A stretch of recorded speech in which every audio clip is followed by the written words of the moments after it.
寸之地，碾落做成泥。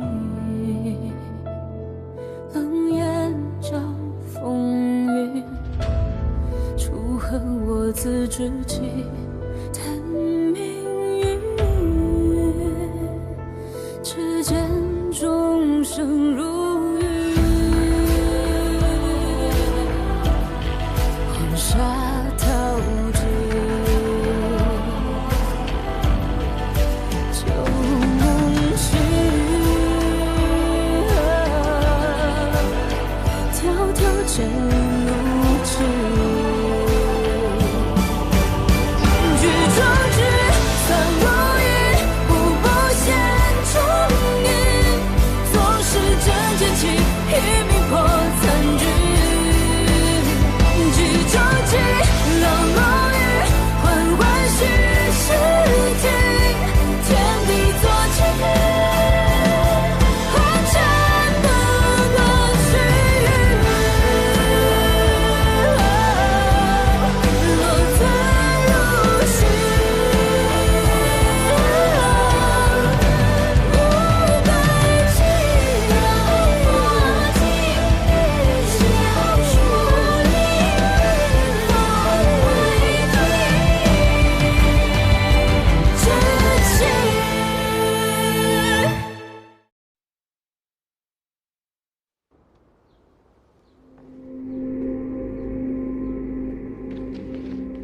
九弟今日在朝会之上，很是威武。杀朔漠王的事，是我擅自决定。可显然你也不会悔改。从小到大，你可曾听见我说一个悔字？你心意已决，我也不拦你。拦也无用。只是在此之前，有件事先办了吧。你母亲的牌位可以入谢氏祠堂。你说什么？九弟，你不是一直想你母亲入宗祠，如今时机正好，你也可以入族谱。你和你的母亲，往后就是名正言顺的谢家人。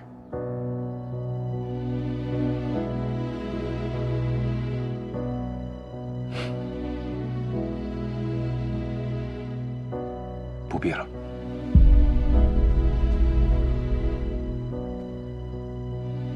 名正言顺谢家人的身份，全族的认可，这些你都不要了？我曾经一直以为，此乃我毕生所求，但是现在如何？我母亲不需要谢家香火的供奉，我也不需要谢家族谱的认可。更不需要什么名正言顺。我知道自己是谁，也知道自己想要什么，这一足矣。看来九弟经历这一遭，确实跟以前变得不一样。既你心意已决，也罢。谢三，5年前。你给我签鸡然蝎饮的时候，你可知道，吃了这药会死？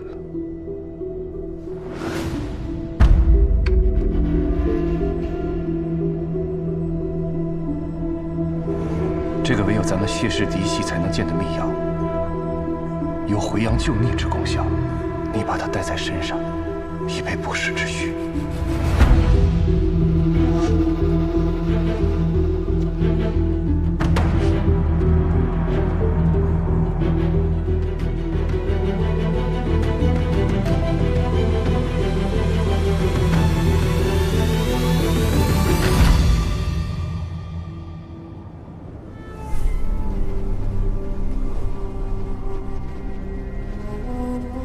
九弟，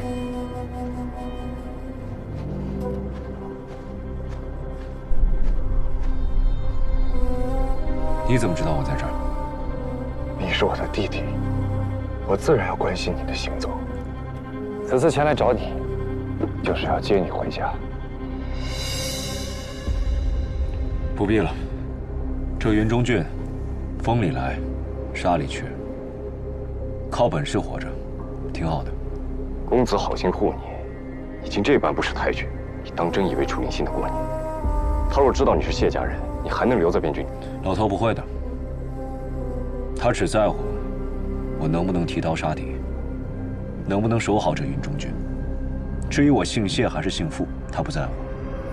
楚灵手握20万边军，他若想动你，你连反抗的余地都没有。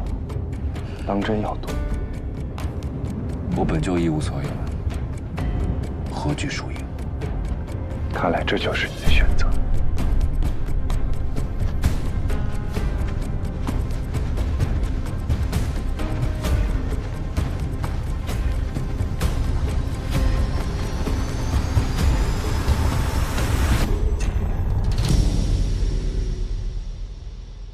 若我说不迟，你可信？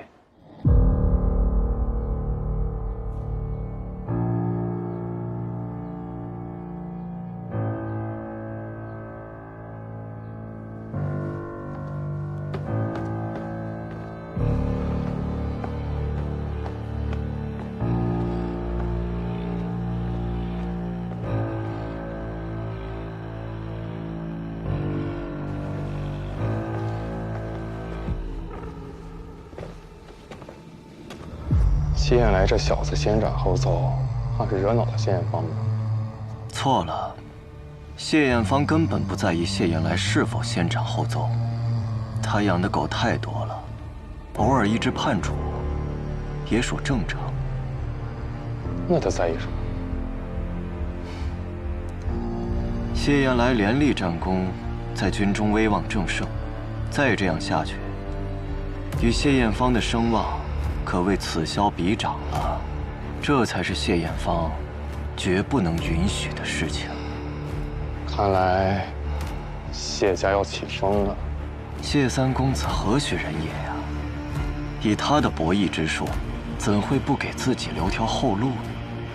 此事必然还有转圜之机，我们也无需操心旁人。今晚的家宴可准备妥当？太傅放心，都已备妥。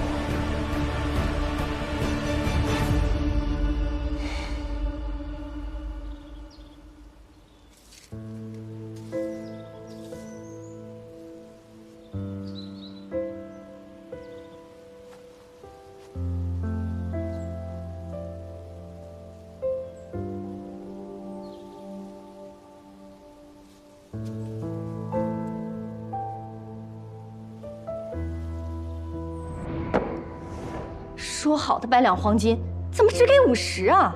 小崽子若不是谢家的种，值得老娘赔半条命生他。就这一夜的风流，哼，能得50两黄金，我看啊，那都是你占了便宜。你说那孩子就算再是谢家的种，那他也不过是一个私生子，你当啊是养状元郎少爷呢？赶紧把那孩子给我送回去啊，别耽误了我晚上的生意。娘，儿啊，你长大了也该懂事了。这谢家才是你的福地，以后在这吃香的喝辣的就行了啊！哎，我说你这孩子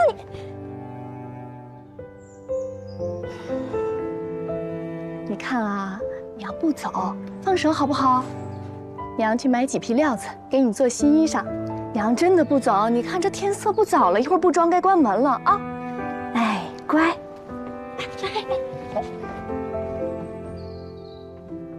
这便是九少爷吗？哎，是，你看都是少爷了，怎么能穿这么破烂呢？娘去给你做几件新衣裳，你等着啊。哎，这孩子叫什么名字？随便你们爱怎么叫怎么叫好了。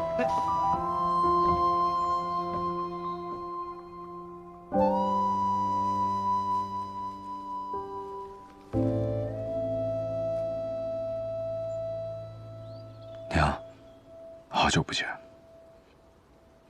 小时候，我我以为你去买衣裳了，便在谢家的台阶上一直等你，从早等到晚，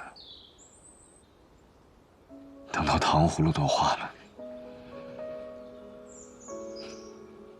新衣裳终究是没有等到。后来，他们骂我是寄生子，说你是下贱人。我拼命读书，拼命习武，无论是什么样的苦，我都不觉得苦。我就是希望能够有朝一日，可以名正言顺地成为谢家人。我希望他们可以高看我一眼，我也希望有一天，你可以名正言顺地进入谢家祠堂。为了这些，可以忍辱，可以拼命，就算是做谢家的鬼，我也觉得比飘零的富酒要幸福一些。我一直以为只要有一天我出息了，他们就不会再轻贱我们。可原来你早就不要我了，对吗？可我从未恨过你，直到现在，我也未曾恨过。你生我时疼过，养我时难熬过。或许在你离开我的那一天，也曾咬牙哭过，对吗？我想明白了一件事，在这世上，不是所有的事情只要争口气就能换来的。娘，我遇到了一个人，是我生命中最重要的人。他叫阿昭，是他让我明白，谢家的身份没那么重要，我就是我，也是您的孩子。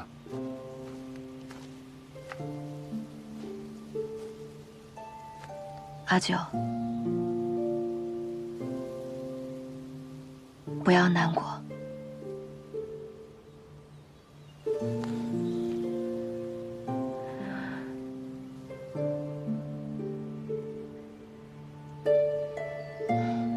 说来奇怪，从前的谢雁来，应该不屑，也不要这些无用的安慰。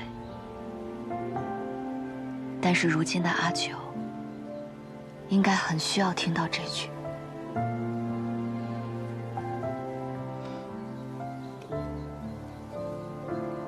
不要难过。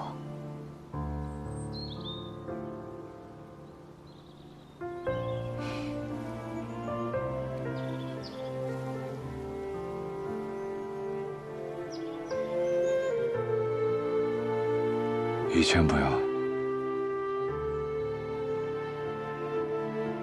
是不敢要，也是要不到。谢家的身份，至亲至爱，都求而不得。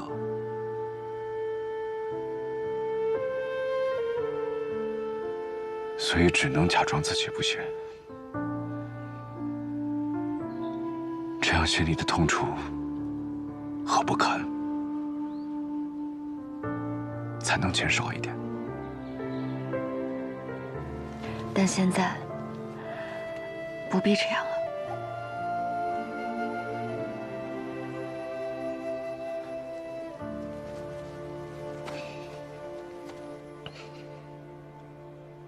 是啊，不必如此了。我已经知道我是谁。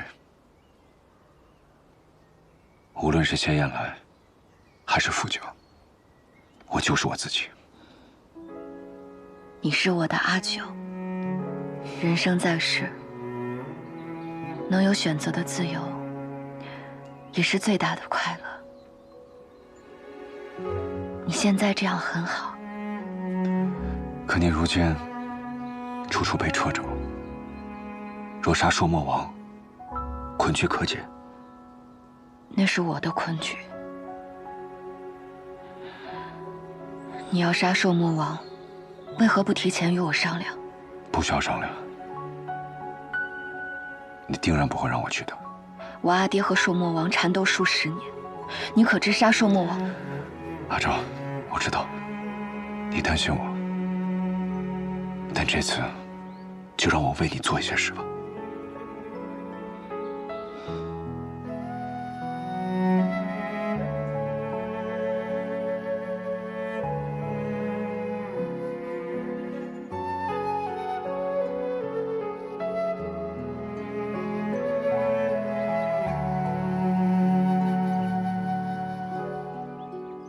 我阿爹说，铠甲是军人的第2条命。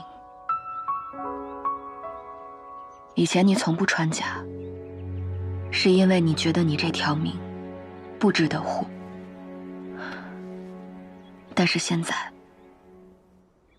我要你穿上它。我要你知道，有人等你活着回来，就像当年我阿爹带你活着走出大漠一样。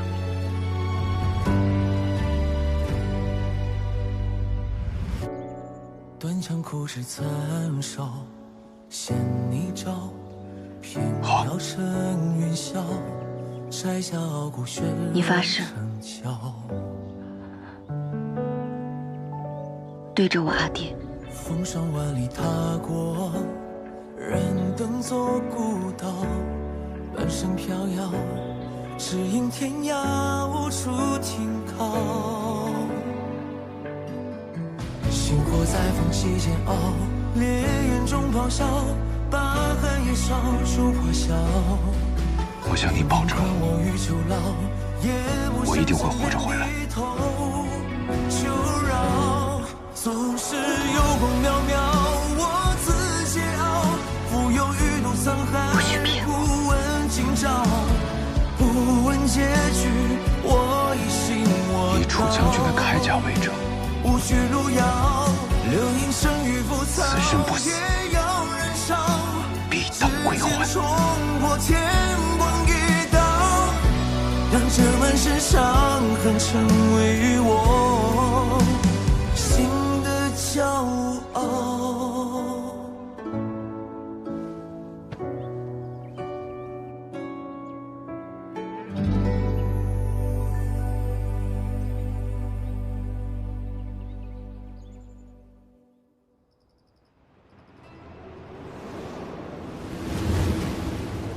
谢来近来形势愈发不受控制，今日竟在朝堂上公然立下军令状，誓要诛杀朔漠王，惊得群臣哗然。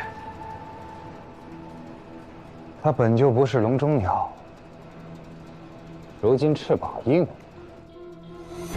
自然是要飞。那个人回来了，已知楚都，听闻近来在边郡军中威望甚高。那就好。看来是时候让下一位将星登场了。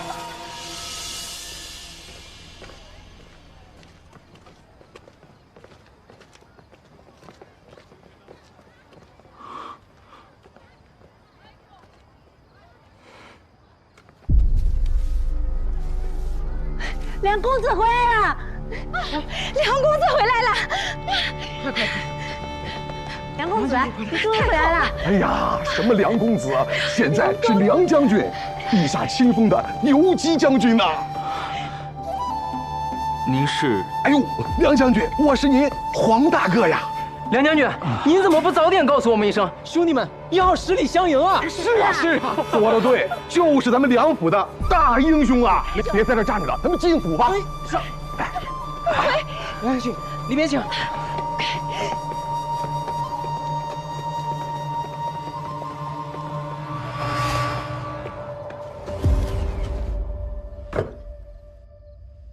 爹，我任将军不过半日，梁府的门槛都要被踏破了，像是突然之间冒出了许多亲朋故友，他们热情地招呼着为再见的我而热泪盈眶，但其实我对他们都没什么印象。但无妨，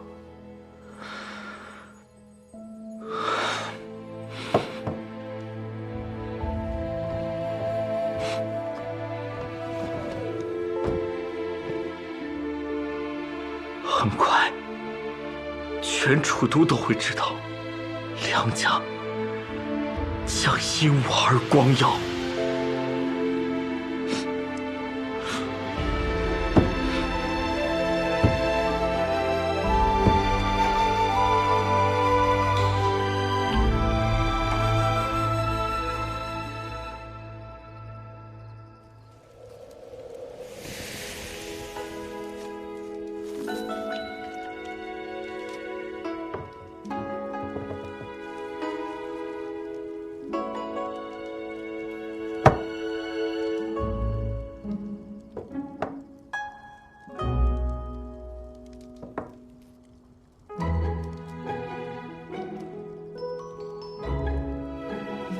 殿下这蜜馅儿都快溢出来了，甜的齁人，是给谢统领，哦不，是给傅九将军备的吧？他这一趟着实让人忧心，要不然我给他起一卦吧？不必，他从来不信命。寨子的信，萧南郡商队的旧档查到了。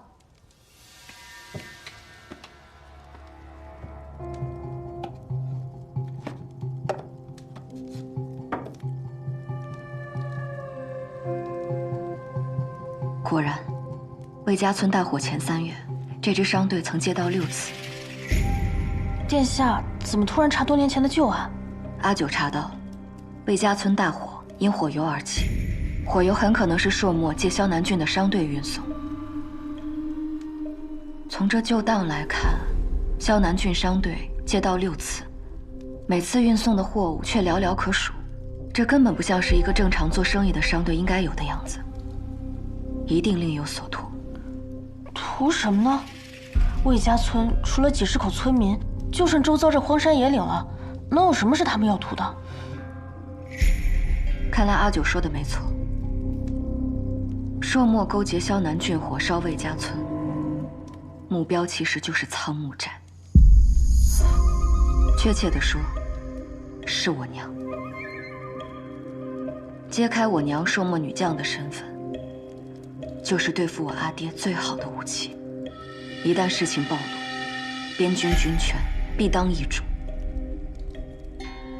这对萧南，对朔漠，都是好事一件。既然萧寻父子不惜与虎谋皮，那就让他们尝尝被野心彻底反噬的滋味。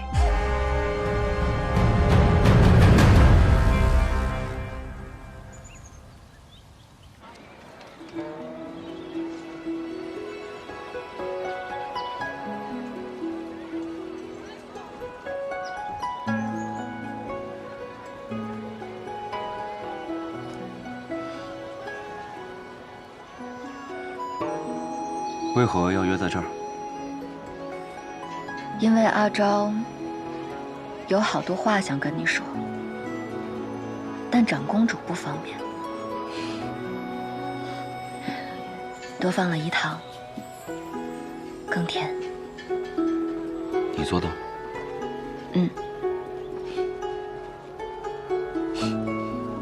那不吃也很甜。阿九竟也学会说情话了。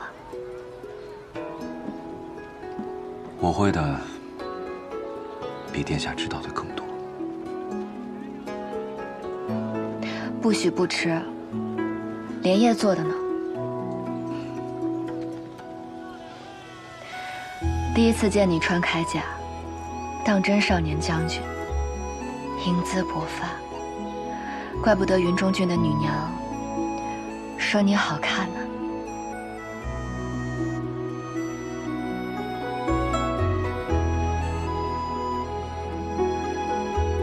云中郡的女娘没你说的好听，长得没你好看。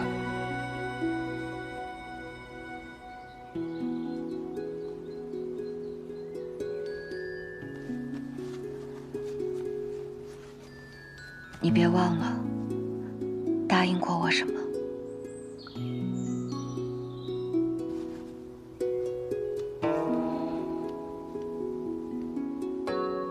忘不了。等我回来，我把它还给你。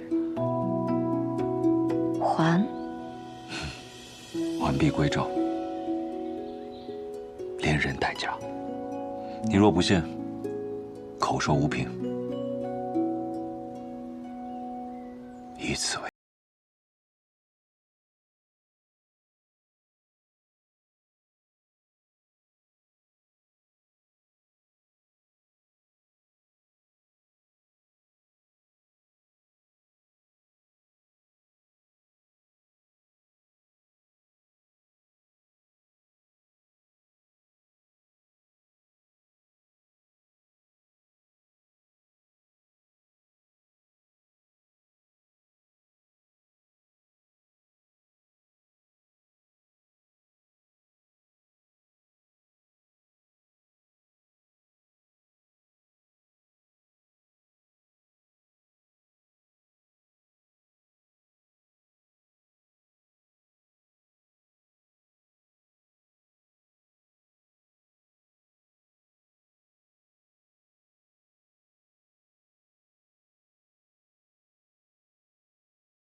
你特意来见我，这是要去找伯父伯母了吗？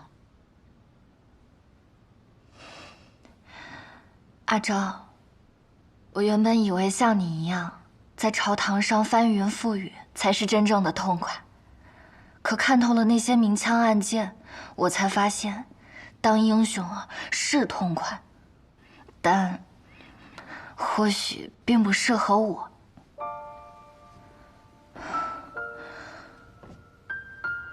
我从小就想嫁个好男人，在自己的后院过一辈子相夫教子的日子。但现在我不这么想了，是因为阿昭你，让我知道，身为女子，原来可以做这么多事。即使我无法居于庙堂之高，但江湖之远，总能出去瞧一瞧的。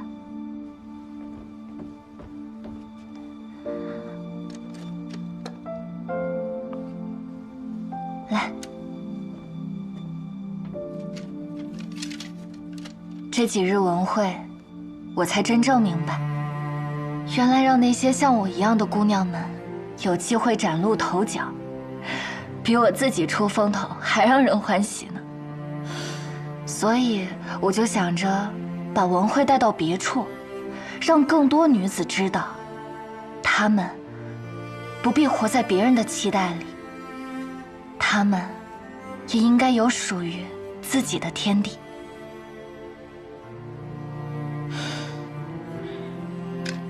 那这江湖可要因你而精彩了。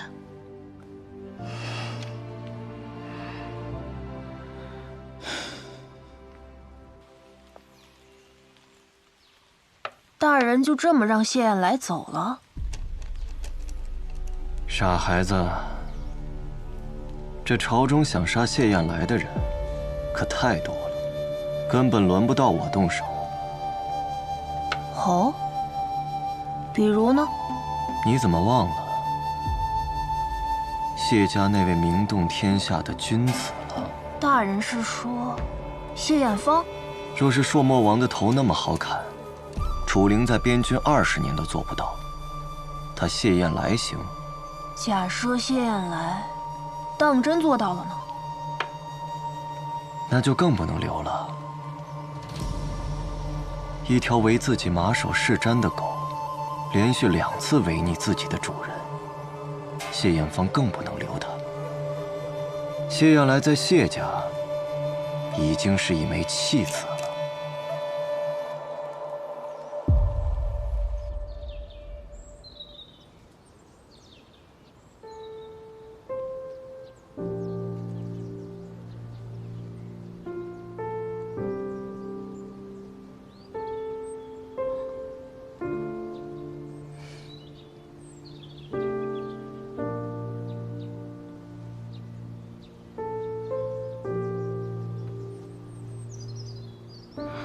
又想算什么？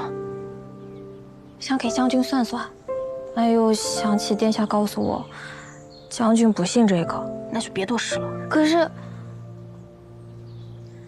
前路艰险，而且殿下发过誓，一日为长公主，便一日不成亲不生子，不让长公主之权旁落任何人，也不应己任何人。若有违誓言，我是怕殿下若真陷进去，日后应了誓。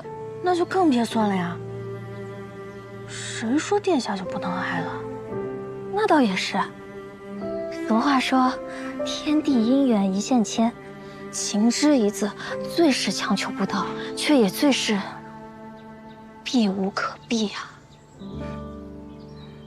但社稷在前，黎民在后，这些都该重于儿女情长。可是若连自己的心都要禁锢，那与提线木偶有何区别？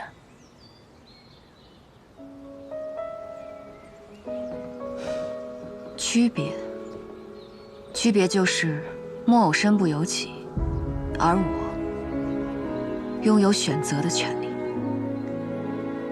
他为我赴战场，我便守好朝堂。这江山我会守护，还要让他固若金汤，才能护我所爱之人周全。这便是我的选择。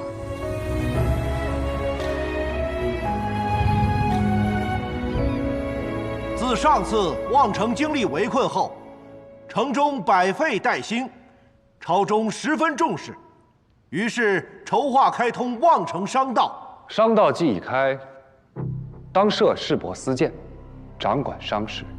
此职需精通边贸。谢大人既有人选，不妨各见贤才，请陛下圣裁。臣举荐谢氏门生赵肃，精通边贸商路。臣保举太傅门生周明，曾掌禾草转运。此事事关重大，还请陛下与长公主圣裁。太傅与谢卿皆为古宫之臣，门生各有所长，不如共掌如何？太傅门生周明精于财税，谢卿门生赵肃通晓边贸，二人互补，正合其用。估准了。你周明、赵肃统管边贸税赋，通关勘核。本宫有一补充：望城商道运输事关边防，本宫提议，特殊货品需经由本宫审批方可运送。长公主所指的特殊货物是火油。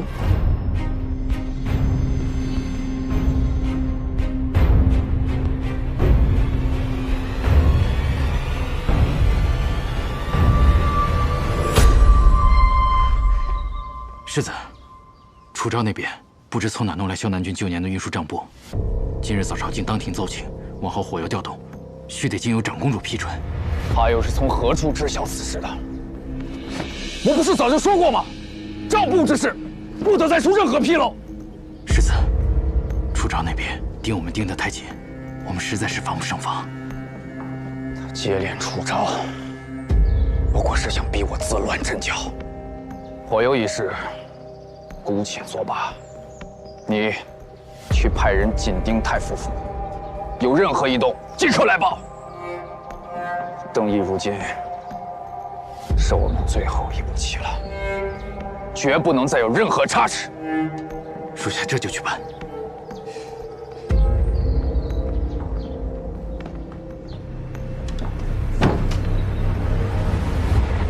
啊！长公主着令穆小曼为拱卫署指挥使。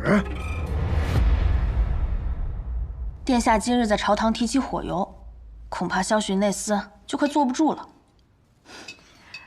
我就是要让他慌不择路。你看，才过了3个时辰，他就派人去了太傅府。他找邓毅，邓毅自己都泥菩萨过江，被谢艳芳摁着打。所以邓太傅在想办法。太傅家宴请的25人，全是国尉、都尉、军司马这般的实权武将。他一个文臣，倒是会挑人。他怕了。谢艳芳手握兵权，本宫掌握着边关铁骑，他总要找几条会咬人的狗，才好在这棋盘上不被踢出局。这是25人的随从，里面包括随侍小厮、护卫车夫，共有72人。哦，对了，新任的游击将军梁强也在太傅家宴的邀请之列。他在边关之时，晋升显然不比常人。那会儿我便猜他背后定有支持，原来是太傅，倒是会选人。邓毅为何会选梁强？他那时不过是望城的一个小兵罢了，毫无根基。正因为他是小兵，才更渴望不择手段地往上爬。何况，他可不是普通小兵。三皇子一案牵扯甚广，梁家本是世家，却因错头而遭满门流放。他从一个锦衣玉食的公子哥沦为边关小卒，心中岂会无怨无恨？有怨有恨，便会有野心。不错，这样的人，只要给他一丝希望，他便会死死抓住，甚至不惜与虎谋皮。原来这朝堂之争竟有这么多学问，我可得跟着殿下好好学学。殿下，你尝尝我熬的茶吧。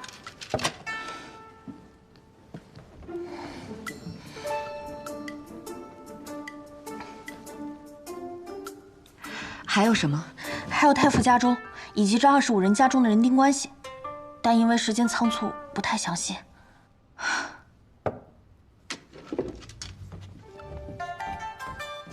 家中有马4匹，车5辆，连院子里有几棵树都写上去了，这还叫不详细？小曼，原来你除了会打仗，做其他的事也这么厉害，是我要向你学习才是。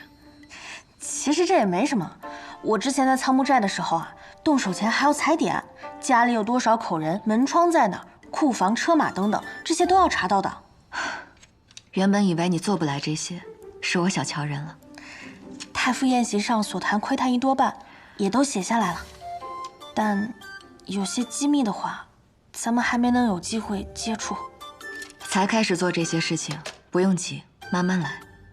你如今是率领700人的拱卫署指挥使，是奉本宫之命监察，行事隐匿是为了不惊扰大家，免生不必要的祸端。但如若被发现，也无需退避。明白。另外，成立拱卫署，除了让一部分龙威军光明正大供你统领，其实还有一个更重要的目的，那就是监控有关边军的一切动向，务必及时告知于本宫。殿下这么做，其实也是为了帮谢燕来吧？想给他扫清杀树木王的障碍。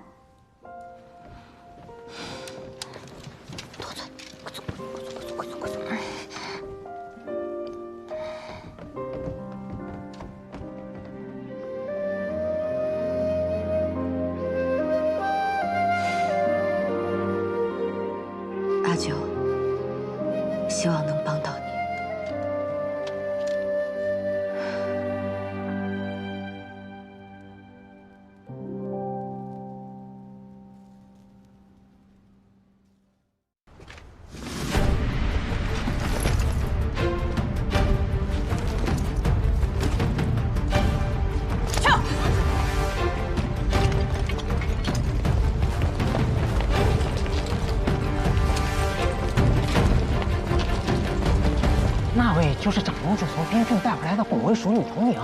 听说单枪匹马挑过树木哨营，很是威风啊。阿强，一会儿有个宴请要参加。如今你虽得太傅亲眼，可这些百年世家不必了。我梁强的功名是战场上挣来的，不是喝酒喝出来的。这回可推不得，都是世家嫡系。若你应了太傅之邀而拒了他们，定会落人口舌。是啊，军功是重要，但若没了世家支撑，你就是第二个谢延来。难不成你也想为了一个卫将军之位，去立金令状，杀朔漠王吗？公子，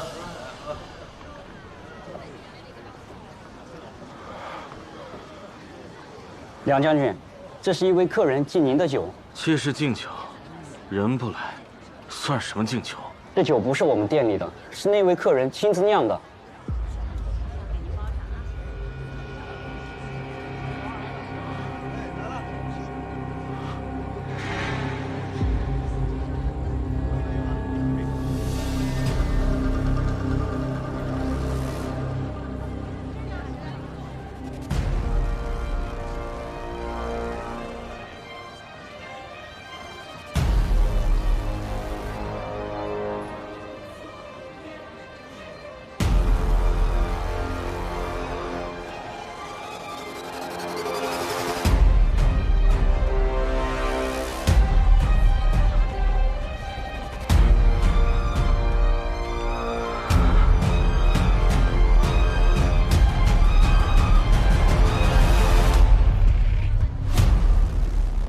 公子，余商到了。问三公子好。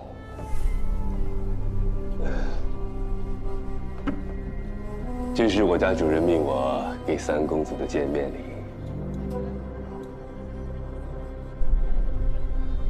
这无功不受禄啊！况且你家主人这见面礼也未免太贵重啊。主人说想借个道，久闻谢三公子手眼通天，不知公子能否？不急，去取坛好酒来，给余商接风洗尘。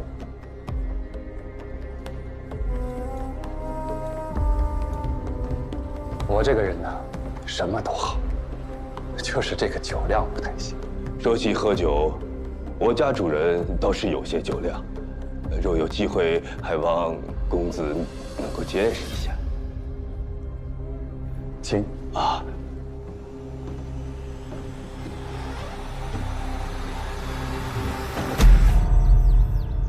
挫败萧丹王后，我们既已得最大利益，为何还要与他合作？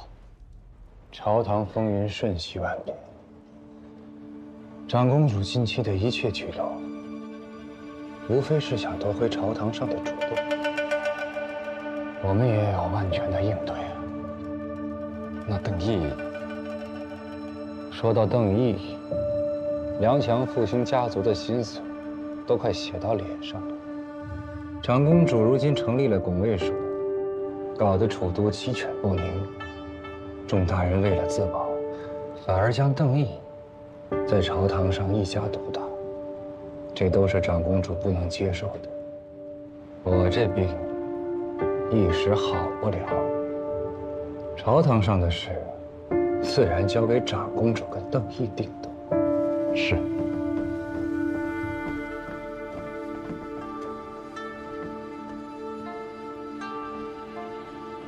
公子，你喝点清酒汤吧。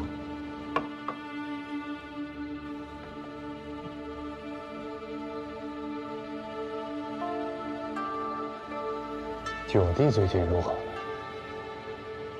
到哪儿了？一路可还平安？公子放心，该打点的都打点了，该通知的也都通知了。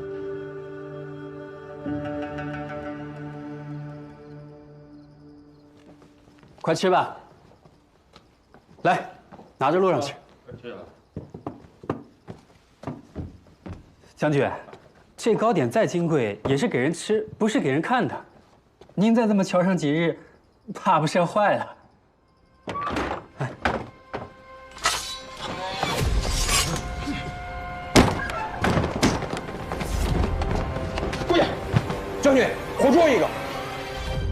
谁派你来的？哼！我没有什么耐心。什么意思啊？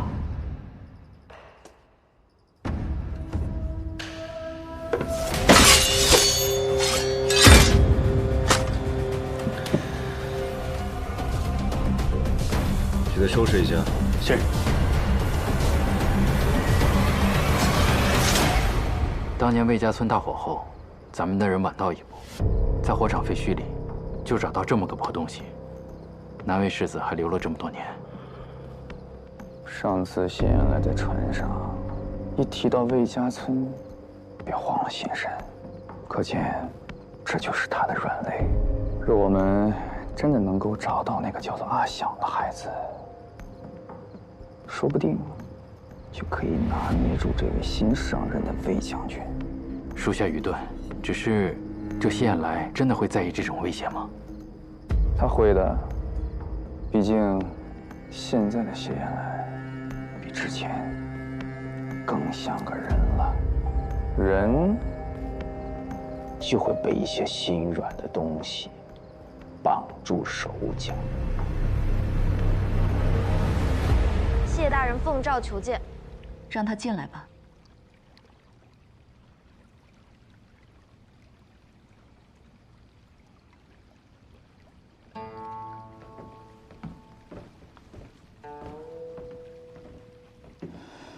殿下当心，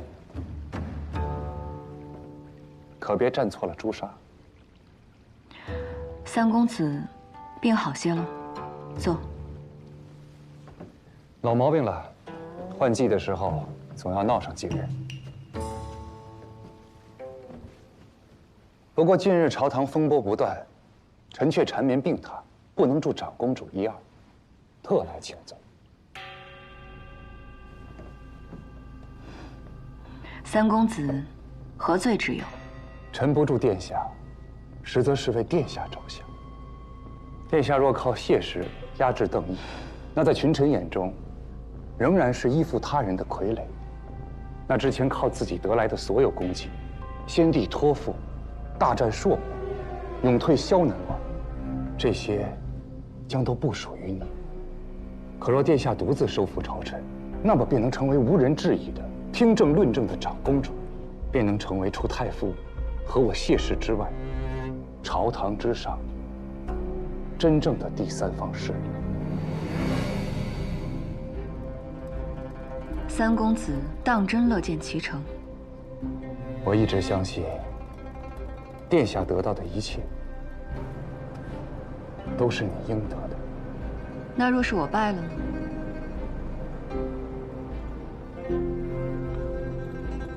那到时殿下自然会想起，谢某还在。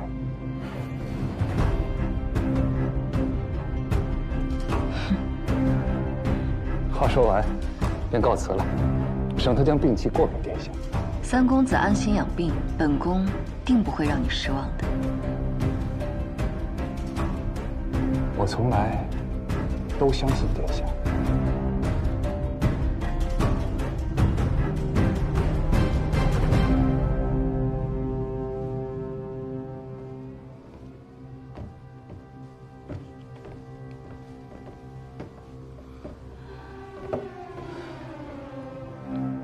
他来献什么殷勤？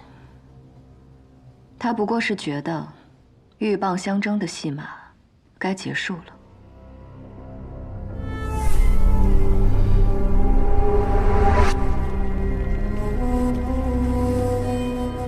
皇上，谢延来放话，他说半年之内必取您项上人头。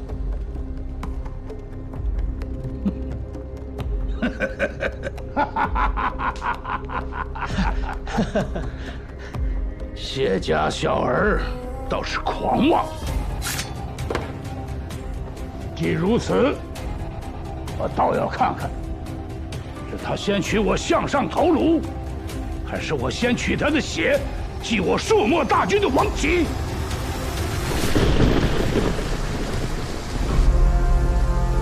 正下理事舞弊，证据确凿，按大处刑律，已判秋后问斩。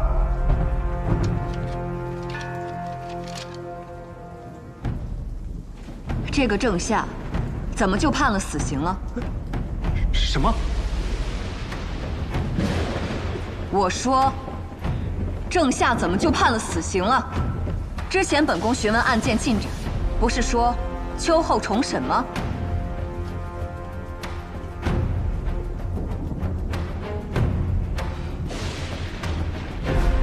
既然重轻都不回答，那今日本宫便要好好论论这桩案子。荆州令史属官郑夏被控售卖李氏考题，然则通览全卷并无实证。涉案之人是你的门生，太傅可知此事？郑夏有冤，请殿下重审此案。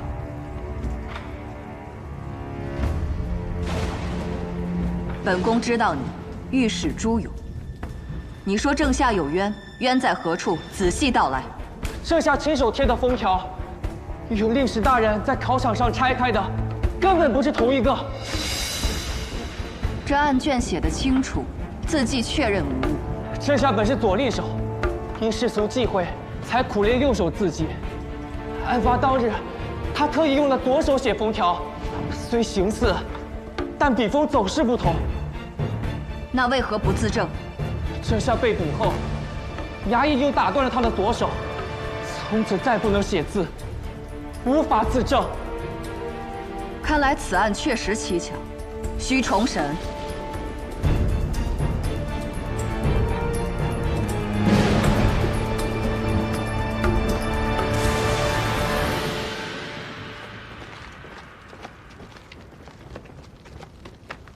朱勇，你疯了！为了郑夏，你连自己的前程都不要了。他有冤，我不能坐视不管。你念着旧情，听他喊一声冤枉，你就信了。他倒霉撞上风口浪尖，那些投河的读书人，把事情闹大了，总得有人抵命啊。其他人我不知道，郑兄当年就是因为贪腐所无没能入京，他甘愿留在荆州当个卓官，就是因为他说过，他这辈子最痛恨学问作家，绝对不能让学子重蹈他的覆辙。这种漂亮话你也信？现在好了，他死定了，你这也完了。可长公主认为，长公主认为又能怎样？长公主只是在借题发挥。你真当长公主在意这些小官的死活？她现在只是想要有人接她的话。朝臣们不理长公主，也奈何不了长公主。但你呢？你呀，哎呀，你完了！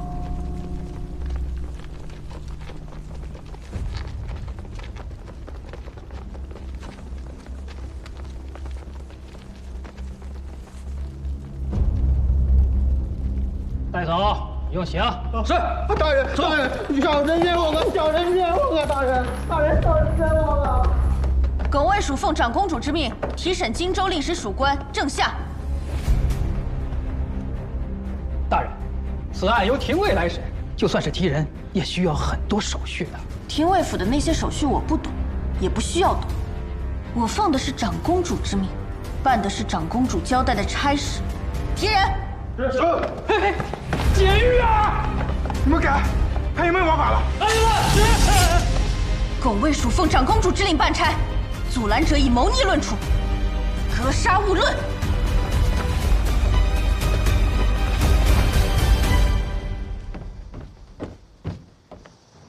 公子，拱卫署劫了廷尉府的大牢，我刚才知道消息，立即赶过去，看到廷尉府的武卫们躺了一地，拱卫署的人还带着郑夏招摇过市，还有京臣，他们闯进国子监江继久府邸，将正在宴饮的江大人所拿带走。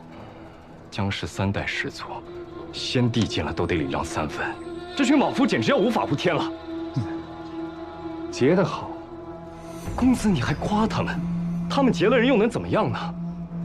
搞得人心惶惶，怕不是明日就敢直接闯到我谢府来。哎，陆七啊，这案子就像这盘棋局，黑板久产，却无人敢破。郑夏只不过是各方势力妥协的弃子，如今长公主直排破局，局势越乱，对我们越有利。不过邓大人该头疼。这世间最妙的棋手，从不必亲自露刺。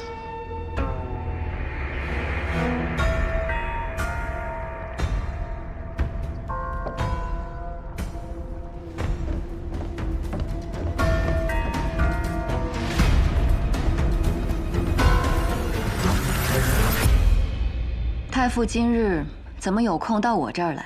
殿下非要如此行事，纵容拱卫署当街捉拿朝廷重臣，劫持廷尉府要犯。本宫在查案，顺便查查太傅与这桩舞弊案有何干系？殿下这不是在查案，殿下这是在践踏朝廷的法度。殿下纵容拱卫署，为所欲为。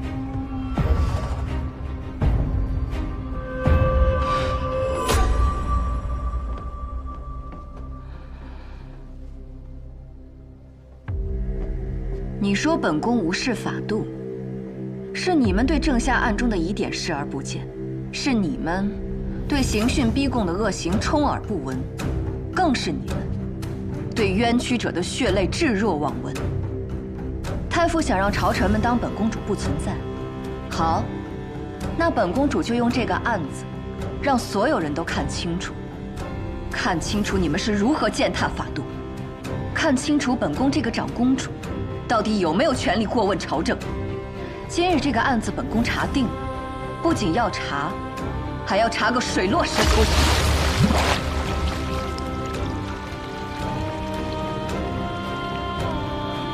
殿下不要忘了，臣奉的是先帝遗诏监国。太傅是奉先帝遗命监国，本公主更是先帝亲自下旨封的镇国长公主。所以呢？所以，但凡有危害国朝清明之事，本宫都有权过问。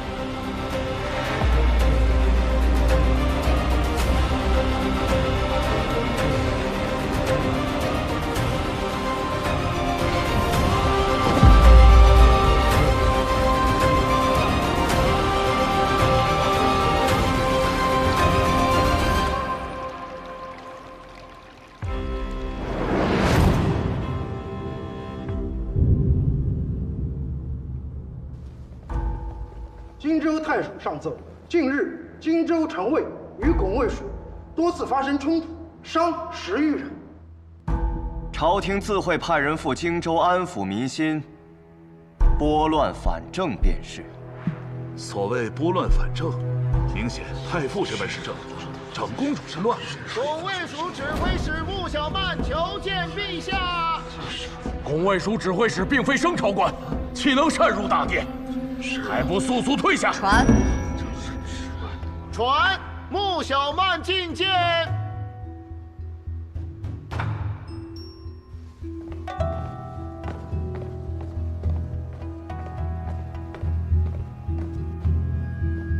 参见陛下。回禀殿下，臣奉命调查郑夏案，已经有了结果。真凶乃荆州令史池鱼，其案中售卖考题被发现，便想把郑夏当作替罪羊，不但指使衙役打断郑夏左手以毁灭证据，更暗中贿赂国子祭酒，与其沆瀣一气。这是池鱼和衙役的供状。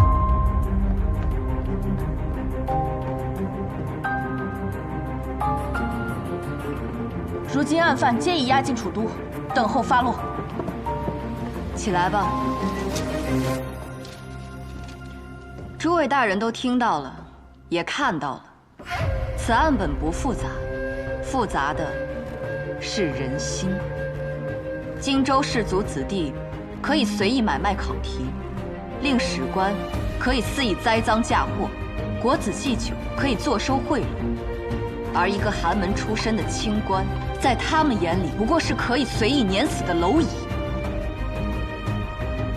太傅大人，这位令史和国子祭酒，可都是您的门生。此事容后再议。臣请殿下做主，即可法办一干人等。他这是公然投靠长公主啊！一个小小的御史，竟如此大胆，敢跟太傅对着干！准奏，朕下李氏舞弊案，所涉人员绝不孤宽，重点严惩。臣叩谢天恩。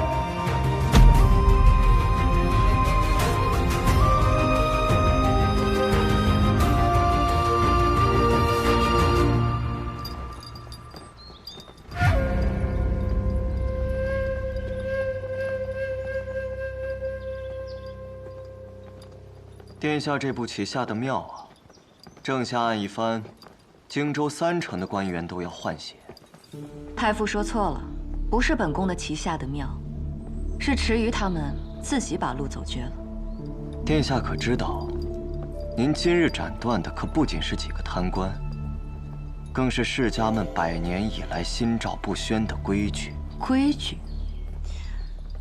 是卖官鬻爵的规矩呢？还是官官相护的规矩？殿下，您除掉我的人，就不怕谢艳芳趁机做大？到时候只怕更难掌控啊！谢艳芳的事，本宫自有分寸。太傅还是管好你自己吧。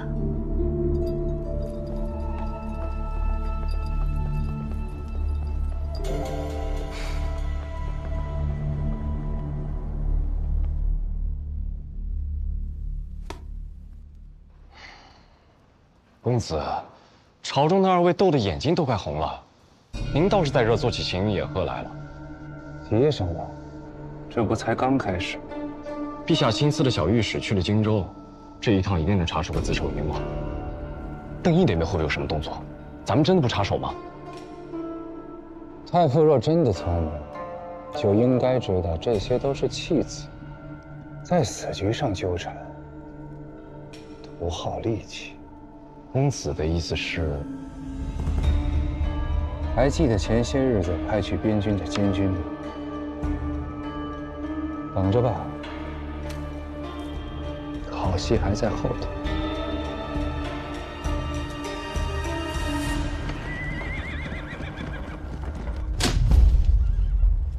狗屁监军，仗着朝廷给的令牌，整日在军中指手画脚，打仗的时候不见人影，现在又来耀武扬威。正因为战事要紧，才不能让这些庸庸之辈在这里霸权。副监军，今日又有何高见呢？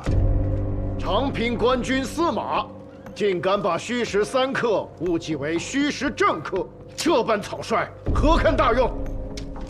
还请将军即刻将其革职查办，其直属上司也难辞其咎。真是火眼金睛了啊！记错1刻就要革职，监军不如索性把他斩了，以儆效尤，这多痛快啊！哎，换防之事，切不可掉以轻心。这其中若是有什么疏漏，让那硕墨探子有机可乘，那这后果将由谁来承担？钟将军该不会想以战事紧急为由为其包庇吧？边军奖罚分明，该杀的一个不留。好，那我这个监军就放心了。不过，钟将军是长公主的心腹，可不要辜负她的期望。监军奉的是太傅令，可别忘了，头上还有一个天子。多谢将军提醒，告辞。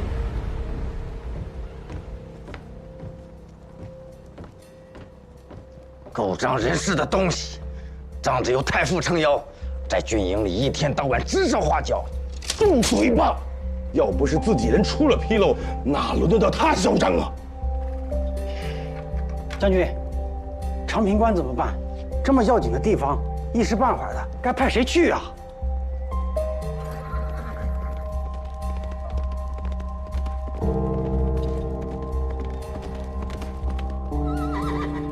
臭小子，总算回来了。监军擅权。殿下不必忧心，钟将军沉稳老练，谢将军又已赶回边关，边关乱不了。邓毅这次连表面功夫都不做了，定是铁了心的要动边军。殿下，我们得防着他的后手。他当然有后手，这么着急换掉长平关的将官，为的不就是扶持自己人上位吗？但阿九已经回了边郡，这局棋的输赢，还轮不到他邓毅说了算。你小子到了长平关收敛点啊！现在多少双眼睛盯着边军呢？你就是放个屁，也会被人参一本。行了，别啰嗦了。这些事情我比你更清楚。倒是老钟你啊，这云中郡以后没有我帮你，自求多福吧。别嫌我啰嗦，我跟你说呀，你这冒进的毛病要是不改，犯了大错，就是你姓谢，也没人救得了你。我这一辈子，从来都是自己保自己。少跟我胡扯！我问你，你军令状是怎么回事？啊？朔漠王都他娘的不知道躲到哪儿去了，你怎么杀他？他要是这么好杀，我10几20年早杀他800回了，还轮得到你？山人自有妙计。就你还山人？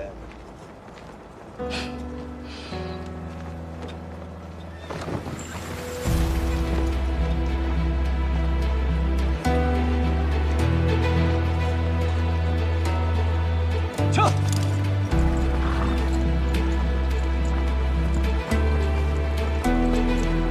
但愿朝廷上那些为各自利益斗来斗去的人能知道，最大的利益就是击败朔漠。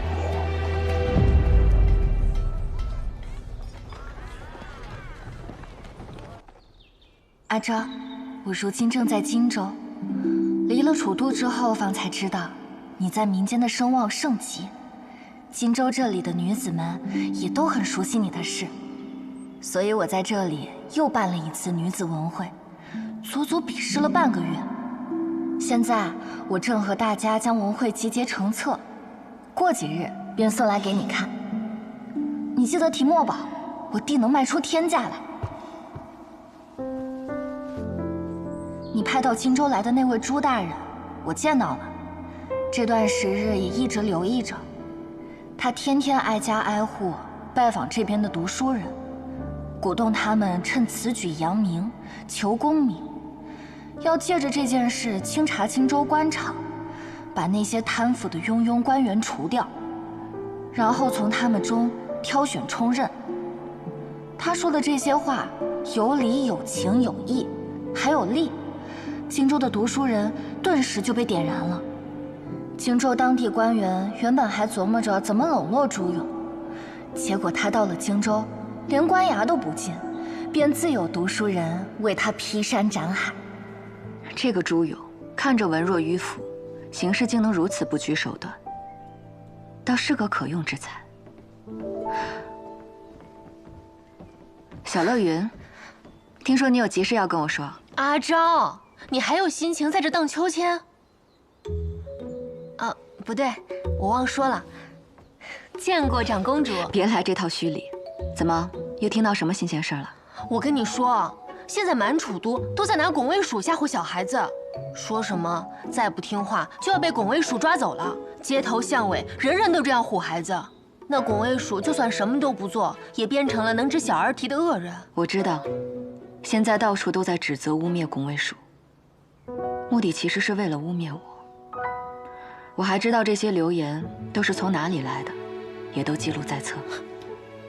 那还不赶紧把他们全都抓起来？没有这个必要。要破除这个谣言，其实很简单，只要让人们知道，拱卫署不是能指小儿啼的恶人，而是替天行道的英雄。来，小乐云，我教你该怎么跟那些人说。荆州世子叩谢长公主护佑之恩，进献文之伞。荆州世子叩谢长公主护佑之恩，进献文之伞。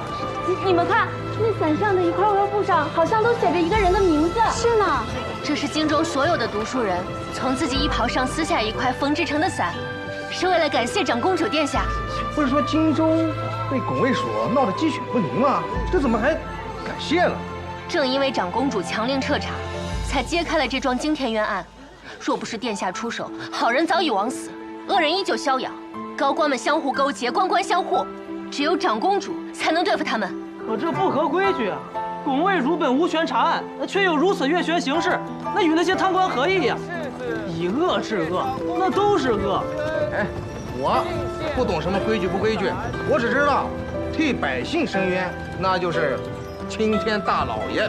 说的没错，我只知道一个道理：惩奸除恶的肯定是英雄，就是英雄。你看那个胆多漂亮！果真被阿昭料中了。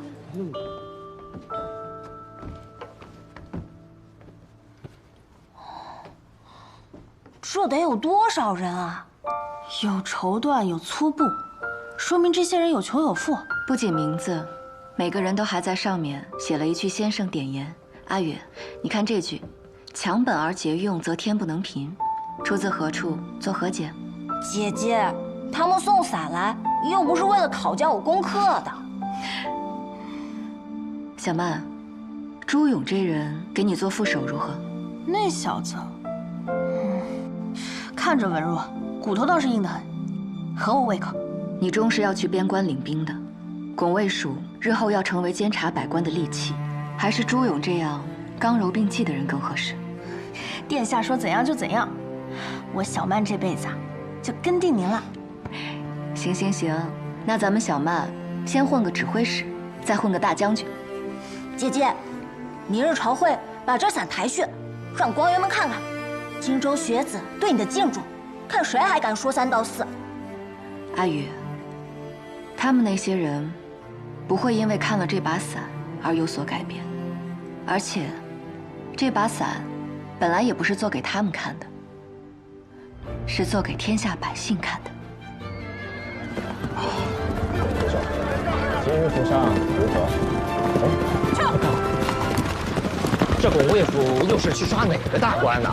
嗨，甭管是谁，他们抓的肯定是贪官。哎呀，两位客官呐，就快些吃吧，反正呀，抓不到咱小老百姓头上。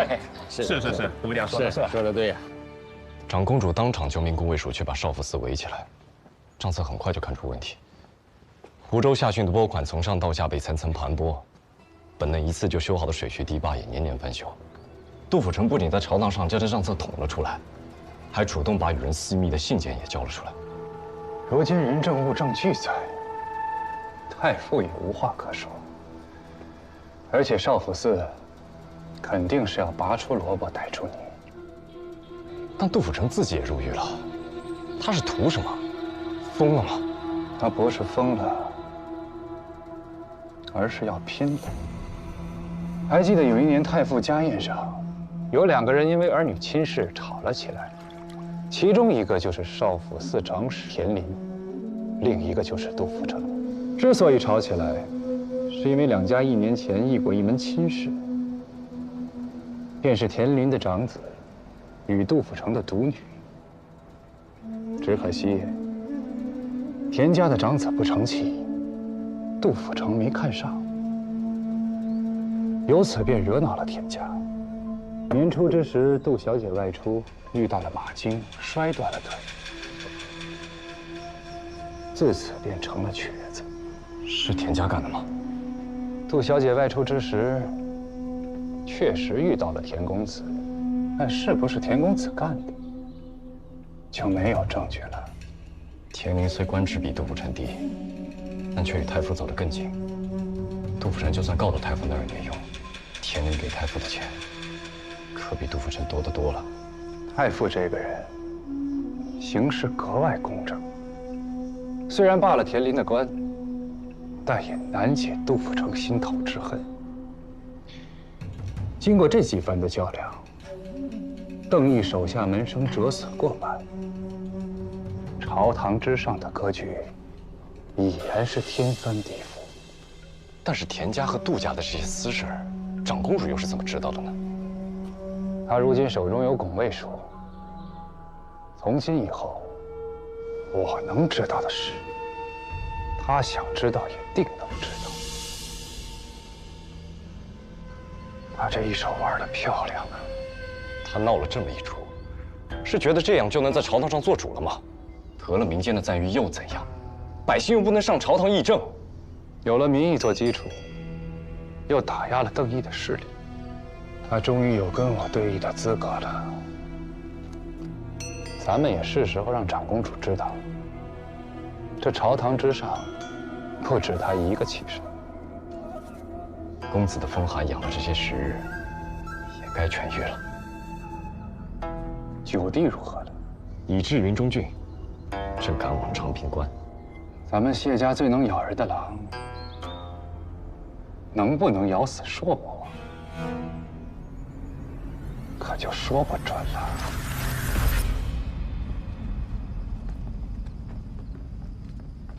今年岭南的新茶口味不错。太傅好雅兴啊！长公主，这场戏你演的可还过瘾呢？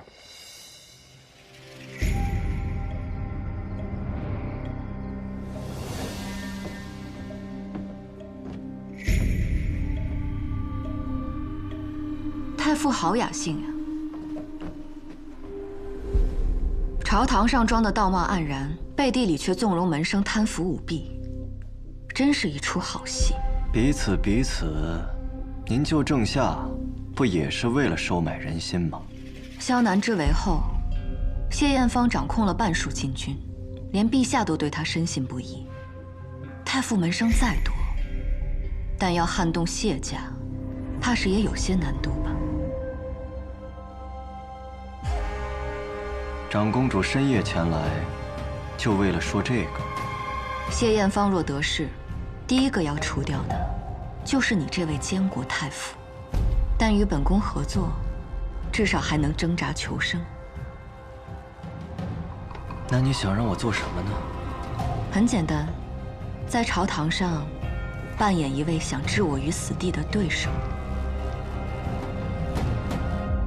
你就不怕我假戏真做？若是太傅想的话，也可以试试。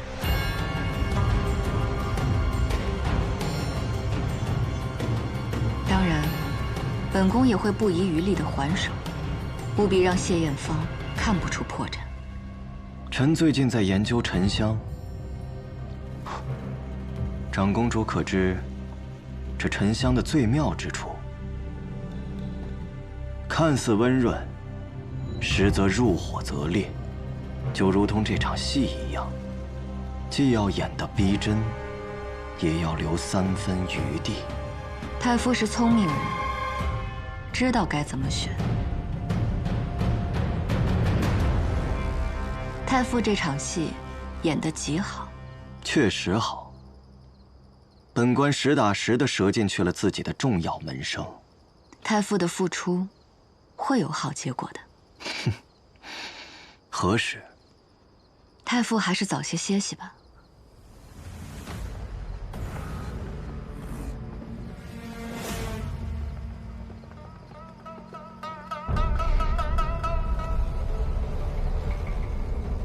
大人与长公主合作至今，怎么一点好处都捞不着？好处？别把自己折进去就不错了。只可惜啊，这局棋容不得我退了。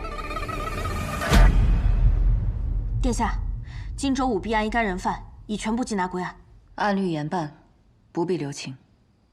殿下，奴婢方才给谢将军起了一卦，烈火冲天，恐有血光之。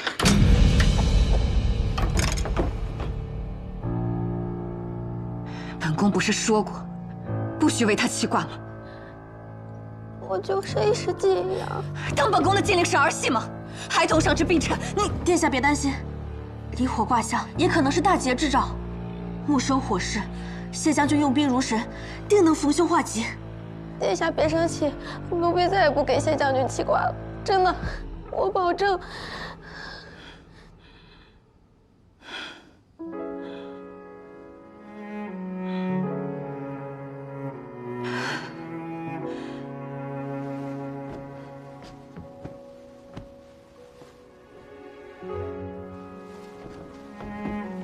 阿乐，对不起，我不应该对你发火的。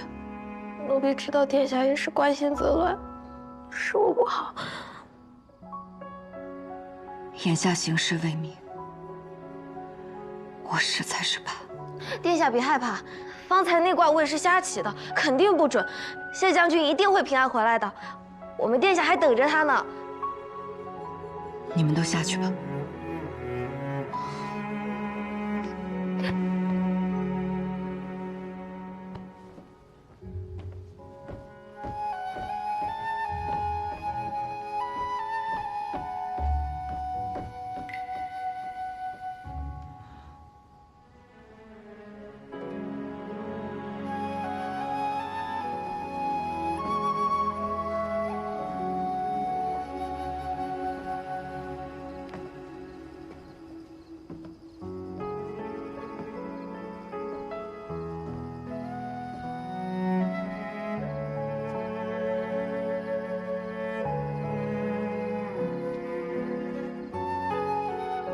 月神在上，信女阿昭，唯愿阿舅平安凯旋。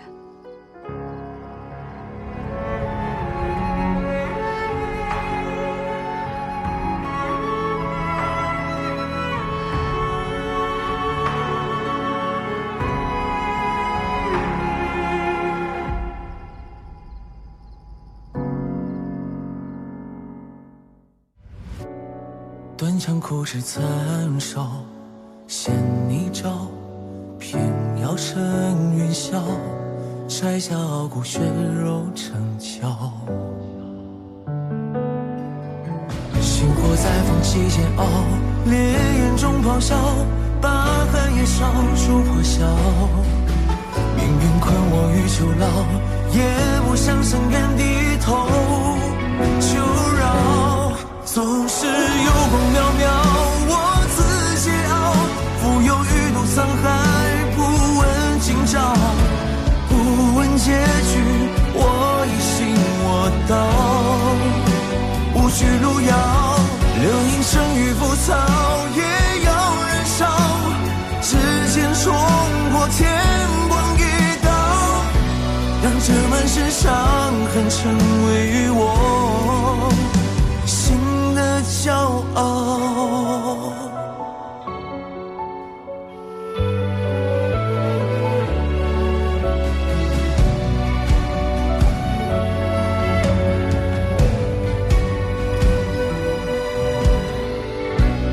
宫阙九重暗角，只为与人笑，纷纷扰扰，人间惊鸿把你照照。